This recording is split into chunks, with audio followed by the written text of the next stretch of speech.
So the first thing we have to jump into, everybody, is the debt ceiling. Passed the House and Senate. Biden signed it. Then he did his first Oval Office address since he's been president about this, and so we'll look at a little bit of this. But there's going to be some clips in here. This is from I think I stole this from CBS New York. Yeah.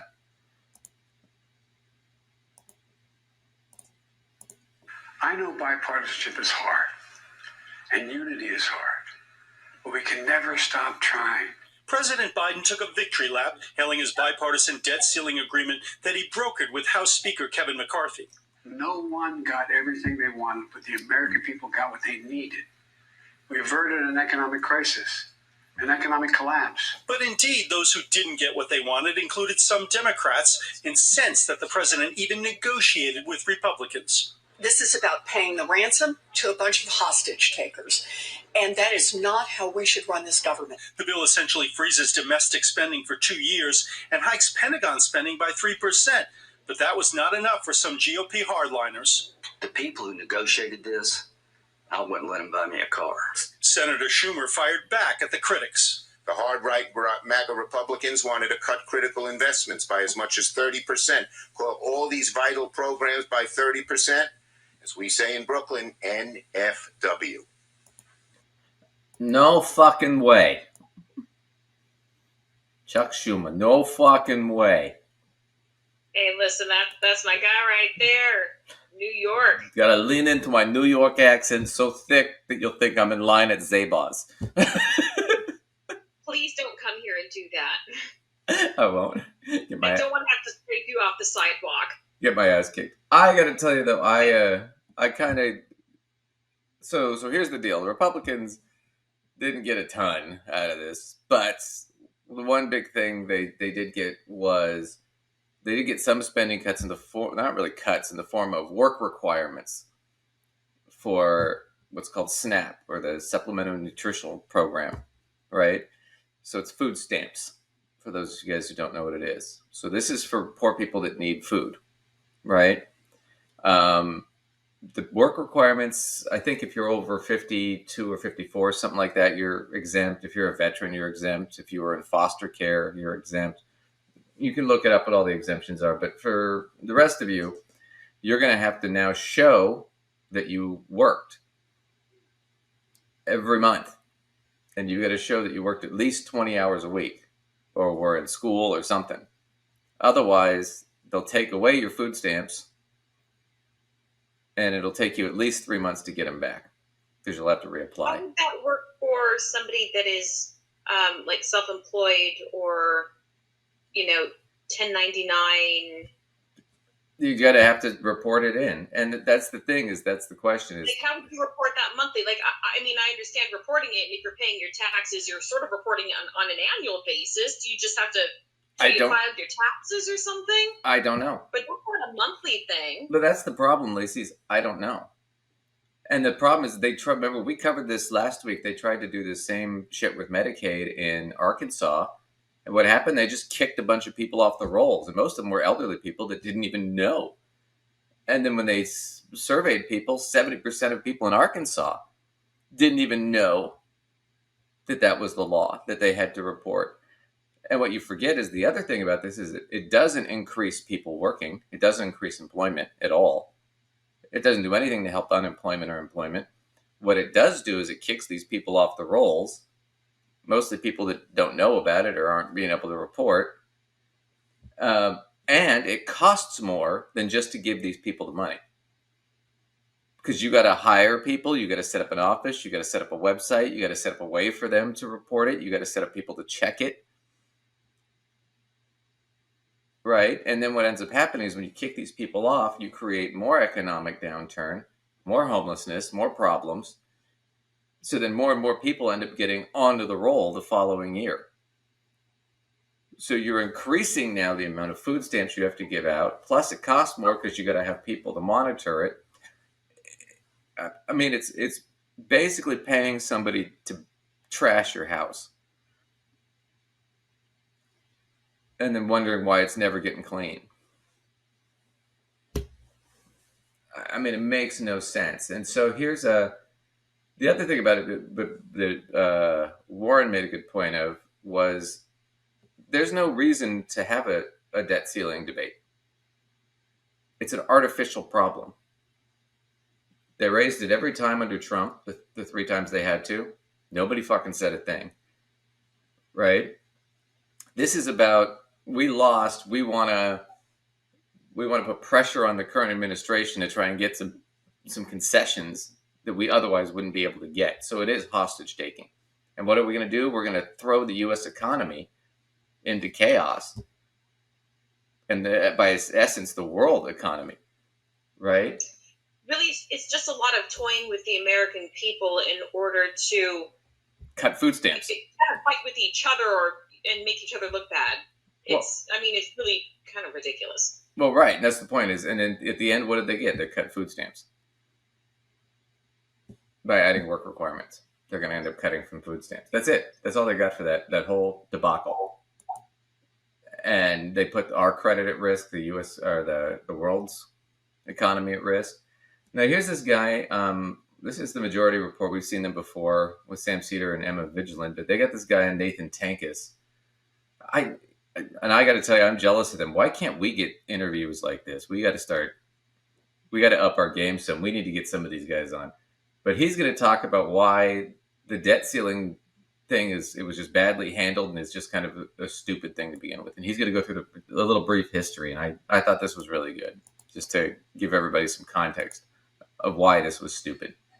So Nathan's here in the middle. To Obama getting elected, I'll get back to that. But then in 2013, after Obama wins, the Republicans are weakened. The sort of like Tea Party energy wave is in a complicated, different place. And Biden looks at that, remembers that period, and thinks, well, the debt ceiling increases then were mostly clean debt ceiling increases. There was like a little bit of like putting congressmen's wages into escrow, congresspeople's wages into escrow. There was a little bit of like, let's create a bipartisan conference on the debt, blah, blah, blah. But for the most part, they did not successfully use the debt ceiling as a chip to get cuts. That wasn't what they were able to do with it. And other things were going on, like the government shutdown, but they weren't able to use the debt ceiling as this big hostage feature 2013. And so that's the last time Biden's really, really thought about these issues. So Biden's thought is, well, let's just do 2013 again. And that's where this idea of not doing any negotiations come from. If we just say we won't negotiate, that's a position of strength. They'll fold over like they did in 2013. And that's really the core issue is that we're in a very different political situation, that Trump happened, that the transformation of the Republican Party under Trump, and that Republicans don't feel weak the way they did in 2013. And also you didn't have very different style Republicans who could more readily cede to business pressure, and there was business pressure to cede to. That was fundamentally what our core problem is it's a playbook that has not paid attention to how the terrain has changed. So I think he's made a phenomenal point there, which is basically Biden was still sitting there thinking, oh, it's 2013, right? And he's still thinking it's the old way of doing things. And he's not thinking about, well, no, the MAGA Republicans are a whole different kind of crazy than the Tea Party people were. The Tea Party people were all about economic things. The MAGA Republicans are all about cultural nonsense. They don't give a shit if they ruin the economy. They don't give a shit if they piss off billionaire, right, or businesses. They don't really care. That's not where their money comes from. So it's kind of a whole different animal, right? And the other thing about it is I think the better point is when the Democrats lost the House last year in 2022, if I were Biden back then, I'd have gotten a whole team of finance experts and economists and lawyers together, and I'd have sat them in a room and said, you guys need to start thinking about how we're going to deal with the debt ceiling and how we can get around this shit so that they can't hold this against us. Because if he'd have started thinking about it last year a year and a half ago, we wouldn't have been in this problem. They'd have had some solution. They could have pulled out the 14th Amendment sooner. Because the problem with pulling it out when people were talking about it was at that point it was pretty much too late. And you can argue that. And I know people are online are going to sit there and go, well, you guys don't understand and blah, blah, blah. And it's like, fine, then email us and we'll have you on the show and you can explain it. We offer it all the time and nobody ever takes us up. So you're welcome. You can come on and do it. But that's what I think was the ultimate issue. But I want to go to this last clip because this is some of the bugger Republicans were bitching about. We're not cutting enough from poor people. And then Bernie Sanders got a clap back. We're not cutting enough from poor people. So they don't say it like that. Sure, but they want to spend all of their energy making sure that rich people don't have to have one less Ferrari, but those poor people, if they have too many food stamps. Well, you got to remember, though, from their perspective, it's because they're lazy. That's why they're poor. It's a moral thing, right? Right. And so clearly the person who's got, their plethora of Ferraris. It's not a they're good people. Yeah, it's not a systemic thing where we barely tax the rich, we tax the shit out of the poor, and then we take away food stamps and shit like that from them. That's not what's causing them to be poor. It can't be that at all. It's a moral issue. Anyway, so let's just listen to this real quick. I stole this from the Young Turks, but we'll just listen to these two real quick. Mike Lee and Bernie Sanders. Mike Lee is such a punk. Big of a miscarriage of justice as exists in this country, while Republicans claim that this is a big victory for Republicans. Meanwhile, the Democrats are doing everything they can to hide their excitement over this deal. My friend from Utah will be happy to know that not everybody in the Democratic caucus thinks this is a great victory for President Biden. Madam President, deficit reduction cannot just be about cutting programs that working families, the children, the sick, the elderly, and the poor depend upon. They are the easy targets. You see, they don't have any lobbyists here. They don't make big campaign contributions. They don't wine and dine members of the House and the Senate. They're an easy target. We can cut programs that working class and low-income people depend upon. But when it comes to demanding that the billionaire class and profitable corporations start paying their fair share of taxes, when it comes to reining in out-of-control military spending and taking on the very powerful military-industrial complex, well, that is another story. That's not something... So, he's right. I don't know what else to say. He's absolutely right. No problem cutting taxes on the rich. No problem doing that. And you know why? Because the poor don't have a lobby. Because they don't have any money. There's no homeless lobby. Yeah, that's who the real representatives are, really. Well, that's the point is that if you're going to be... I honestly think you should have to take a psychological exam that shows that you really want to be a civil servant before you become, because you have to be a cop or to be a nurse. You have to do, if you want to be a government attorney, in most cases, you have to show that you are a civil servant. You want to work for the CIA, you want to work for the Secret Service, you got to do all that shit. But fucking, you could become a congressman and just do it all for the money. I do think it's funny because I'm just going to mention this real quick. And anybody who wants to debate me on this, I think this would be a fun one to do.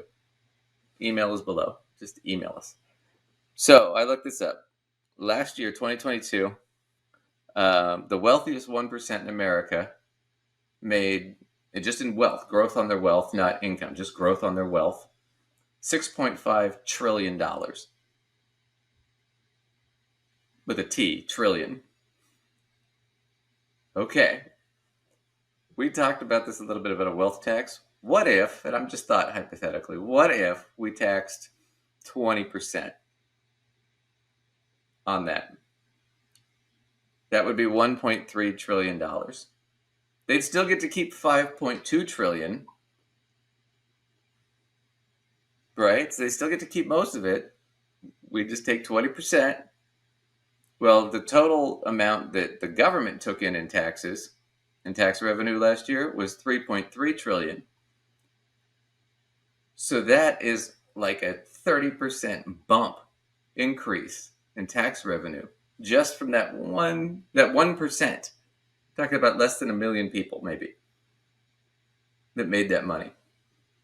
Well, less than 3 million, sorry, that made that money. If we take that little 20%, they still get 5.2 trillion. We just took 1.3 for the people, right? Now, let's say we just took that money and instead of spending it on things like education, safety net programs or anything like that, right? Let's say we just took that 1.3 trillion and every year we threw it at the national debt and deficit. Well, the deficit was about 500 billion, so you'd still get to throw about 0.8 trillion at the national debt, right? Which is 31 trillion, right? At that rate, we could pay off the national debt in less than 35 years? Yeah. But oh no, those rich people, if they have less than 5 Ferraris, they will die. Well, I'm sorry, you might have to give up having the 8th house, the 8th McMansion in, God knows where.